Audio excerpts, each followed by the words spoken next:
Have you ever found yourself returning to consciousness at 2 a.m., bathed in the pale blue light of your phone, unsure how many hours have passed since you first picked it up? The mind, once a palace of presence, now a labyrinth of fragmented attention. We've created a world where our most precious resource, our awareness, is harvested with algorithmic precision, leaving us hollow vessels drifting through an infinite stream of content. This digital quicksand pulls us deeper with each scroll, each notification, each dopamine-driven tap, until the borders between consumption and being consumed begin to blur. If this resonates with your experience, I invite you to pause and join this exploration of reclaiming your mind. The most precious gift we can offer others is our presence. When mindfulness embraces those we love, they will bloom like flowers. Your attention, the currency of modern existence, is being spent without your conscious approval. Consider how often you reach for your phone, waiting in line during conversations, even in moments of solitude that once invited reflection. This automatic gesture has become so embedded in our neural pathways that we perform it without thought, a reflex rather than a choice. A graduate student named Alex experiences this firsthand. Late one night, exhausted from a day of classes, Alex picks up their phone just to check one notification. 3 hours later, they're still scrolling through an endless feed of short videos, each designed to hold attention just long enough to deliver another. The clock reads 2 a.m. when Alex finally notices the time. Tomorrow's exam suddenly looms with terrifying proximity. Despite setting an alarm, Alex sleeps fitfully, brain still processing the barrage of disconnected information consumed hours before. The morning arrives with the harsh reality of consequences. Alex, bleary-eyed and unfocused, nearly misses the exam deadline. The questions on the page seem to swim and rearrange themselves, concepts that were clear during study sessions, now frustratingly out of reach. This moment of clarity, of realizing what has been sacrificed at the altar of endless consumption, becomes a turning point. This pattern is what we might call brain rot, not a clinical term, but an experiential one that captures the slow deterioration of our cognitive capabilities under the influence of hyperactive, fragmented digital engagement. Your brain, evolutionarily designed for deep focus and connection, now struggles to maintain concentration for even minutes at a time. Research suggests the average attention span has decreased significantly in the digital age, with some studies indicating we now maintain focus for less than 8 seconds, less than a goldfish. Have you noticed this progression in your own life? Perhaps you once read books for hours, losing yourself in the narrative flow. Now, you find yourself reading the same paragraph repeatedly, your mind wandering to check if a new notification has arrived. This is not a character flaw, but a neurological response to the environment we've created, one that prioritizes novelty over depth, quantity over quality, consumption over contemplation. The signs of this digital erosion appear subtly at first. You might notice your attention splintering during conversations, your mind already moving to the next engagement before the current one has concluded. Important tasks, work projects, studies, creative pursuits are repeatedly postponed in favor of mindless scrolling. Activities that once brought joy, hiking, playing music, cooking elaborate meals, now feel oddly dull compared to the constant stimulation of digital content. More concerning is what happens when you attempt to disconnect. Do you feel a ripple of anxiety when your phone is not within reach? Does the thought of spending a day offline create a sense of unease? This attachment transcends habit. It becomes a dependency that contracts your world rather than expanding it. Your sleep patterns offer another window into this transformation. The blue light from screens disrupts melatonin production, but beyond the physiological impact lies the psychological. The mind racing with disconnected thoughts, processing the bombardment of information consumed before bed. You rise feeling unrested, reaching automatically for the phone to begin the cycle anew. What deserves your attention in this moment? Where could your awareness be directed to cultivate growth rather than consumption? These questions invite self-inquiry, beyond judgment. The goal is not to demonize technology, but to reclaim the compass of intention that guides its use. Ask yourself, when was the last time you experienced uninterrupted focus for more than an hour? What thoughts arise in moments of boredom that you typically avoid by reaching for your device? How might your relationships transform if you offered them your complete, undivided presence? The path forward begins with recognition, seeing clearly the patterns that have formed without conscious choice. Only then can we begin the practice of returning to presence, one moment at a time. Choice is the heartbeat of freedom. With each decision, we either expand our awareness or contract it. The journey toward cognitive renewal requires both understanding and action. Brainrot doesn't reverse itself through knowledge alone. It demands a practice of intentional engagement with the world that honors your mind's natural capacity for depth and integration. Alex, our graduate student, faces this challenge directly. After the near-disastrous exam experience, they make a decision. For every urge to doom scroll, they will substitute a different activity, a 10-minute walk outside, sketching in a notebook, or practicing deep breathing. This simple commitment creates a space between stimulus and response, between the urge to consume and the automatic action that follows. The first days are uncomfortable.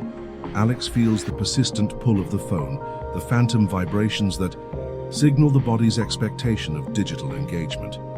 But gradually something shifts. During a walk that replaces an evening scroll session, Alex notices the quality of twilight light filtering through tree branches, a luminous moment that would have been missed while hunched over a screen. During a sketching session, a creative idea for their thesis emerges unexplainably, as if the mind, given room to wander, naturally finds connections that algorithmic thinking cannot. Consider creating your own intervention, tailored to your particular patterns. Perhaps you might begin by designating certain spaces as device-free: the dining table, the bedroom, the first hour after waking. These boundaries create sanctuaries of presence in an otherwise fragmented day. The physical placement of devices matters too. Simply keeping your phone in another room while working can dramatically improve focus and reduce the cognitive load of resisting temptation. Time blocking offers another powerful approach. Rather than responding to notifications as they arrive, an approach that ensures you'll never maintain deep focus, designate specific periods for digital engagement. Perhaps you check email and messages 3 times daily, giving each session your full attention, rather than the continuous partial attention that characterizes most digital interaction. The quality of your digital consumption deserves equal consideration. Not all online engagement depletes cognitive resources equally. Reading a thoughtfully crafted long-form article engages different neural networks than scrolling through an endless feed of disconnected content optimized for emotional triggers. Curate your information diet with the same care you might apply to your physical nourishment. Physical movement serves as a particularly powerful antidote to digital stagnation. The body and mind exist in continuous communication. Movement improves cognitive function, creativity, and emotional regulation. A simple walk without devices, allowing the mind to wander naturally rather than being directed by external stimuli, can reset attention patterns and restore cognitive clarity. Sleep hygiene becomes another battlefield in this reclamation. The hours before bed represent a particularly vulnerable time, when tired minds seek the easy dopamine of endless scrolling. Establishing a digital sunset, a time when screens are put away perhaps 60-90 minutes before sleep, creates space for the mind to naturally wind down. Replace the screen with a book, conversation, gentle stretching, or simply sitting with your thoughts. Practices that invite integration rather than further fragmentation. The social dimension of this practice cannot be overlooked. Our devices often mediate our connections with others, creating the illusion of togetherness, while actually keeping us isolated in parallel play. Consider establishing device-free gatherings with friends or family, where everyone agrees to be fully present with one another. The initial discomfort, the reaching for phones that aren't there, the momentary lulls in conversation that would typically be filled with screen checks, gives way to deeper connection, more authentic sharing, more genuine laughter. The most profound change, however, comes from shifting your relationship with boredom. The instant gratification of digital platforms has trained us to view unfilled moments as problems to be solved rather than opportunities to be explored.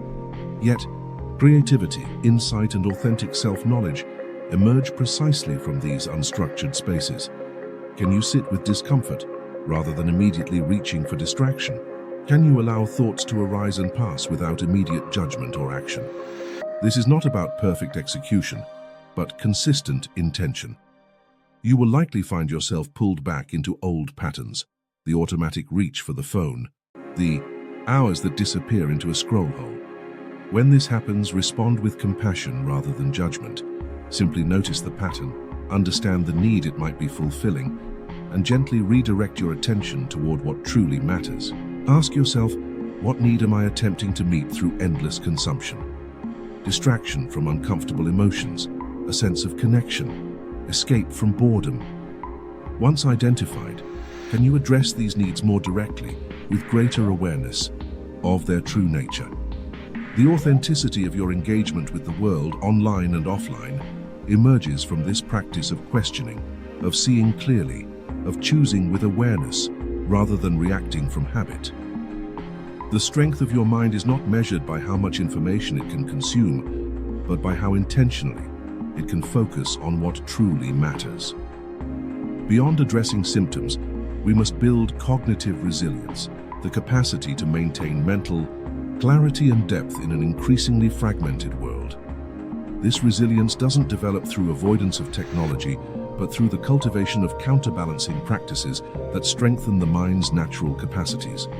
For Alex, this journey of resilience begins with a morning practice. Instead of reaching for the phone upon waking, inviting the world's chaos into the day's first moments, they spend 15 minutes in meditation, simply observing the breath and the mind's tendencies. This small act creates a foundation of awareness that carries through the day, making it easier to notice when attention begins to scatter. Regular deep reading becomes another cornerstone practice. Starting with just 20 minutes daily, Alex commits to engaging with a physical book, fiction or non-fiction, that requires sustained attention. Initially, this feels almost physically uncomfortable, the mind rebelliously seeking distraction. But gradually, the cognitive muscles of focus strengthen. 2 weeks in, Alex realizes they've read for over an hour without once checking the time or reaching for the phone.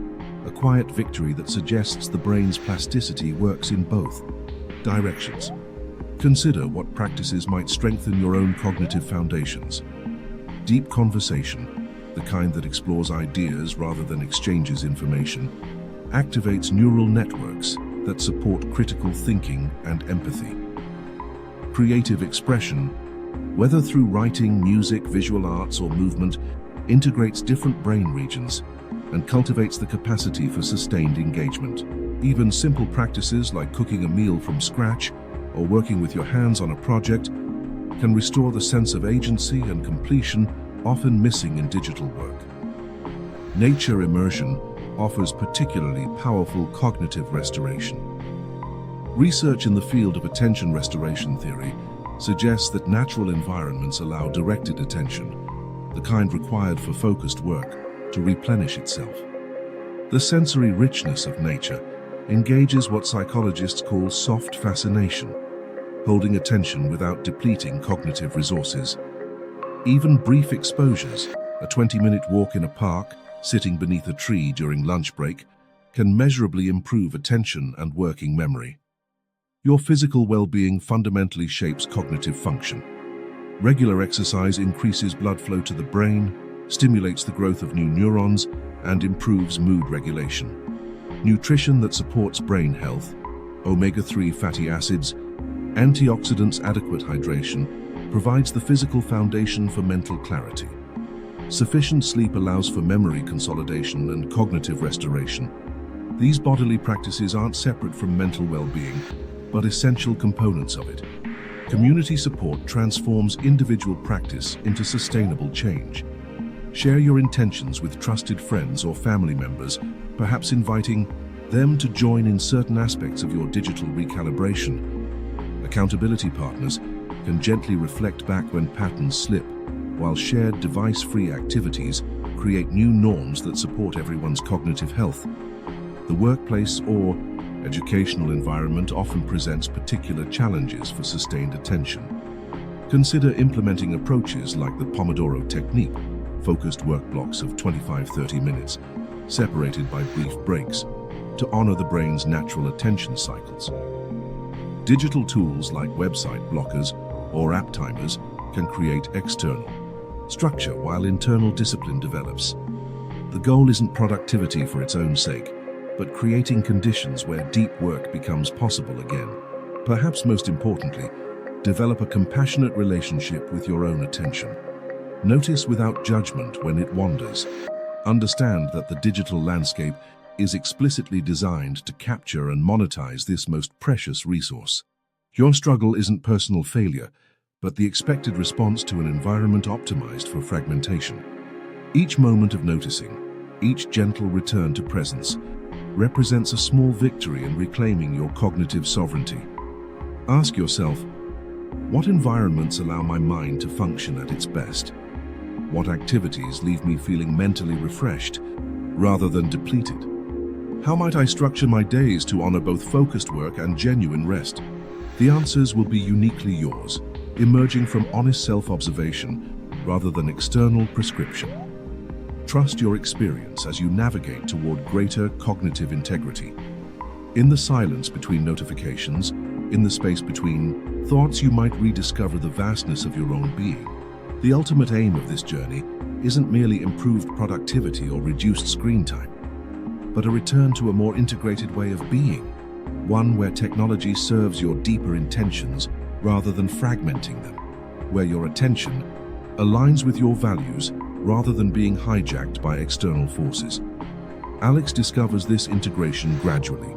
6 months into their practice of intentional engagement, they notice subtle but significant shifts. Conversations feel richer, more present. Ideas connect in unexpected ways during periods of apparent idleness. Sleep comes more easily, dreams more vivid. Work that once required exhausting effort now flows with greater ease, not because it's less challenging, but because the mind brings undivided resources to the task. Most notably, Alex's relationship with technology itself transforms. The phone becomes a tool rather than a compulsion, used with purpose rather than habit.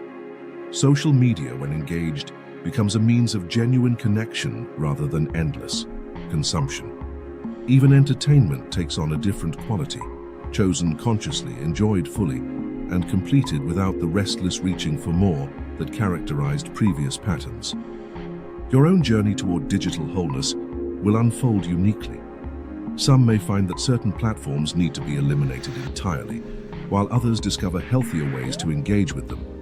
Some might implement strict boundaries around technology use, while others develop internal awareness that guides wiser choices moment by moment. The specifics matter less than the underlying principle, reclaiming choice in a landscape designed to bypass conscious decision-making. This reclamation extends beyond individual well-being. As we collectively awaken to the cognitive and social impacts of our current digital ecosystem, we can begin to demand different designs, different business models, different norms. We can support technologies that enhance human flourishing rather than exploiting human vulnerability.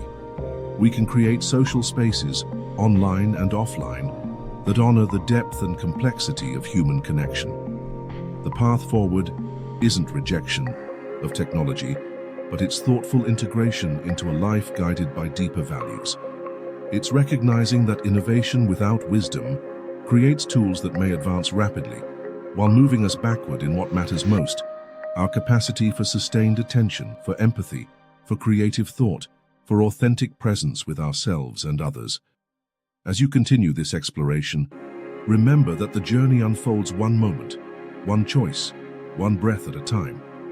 Each instance of noticing when your attention has been captured, each gentle return to what matters, represents a small but significant step toward cognitive sovereignty. These moments accumulate, gradually reshaping neural pathways, gradually reorienting your relationship with technology, and ultimately with your own mind. Ask yourself, how might my relationship with technology reflect my deepest values rather than undermining them? What quality of attention do I wish to bring to my work, my relationships, my inner life? What would a life of digital wisdom rather than digital compulsion look like for me?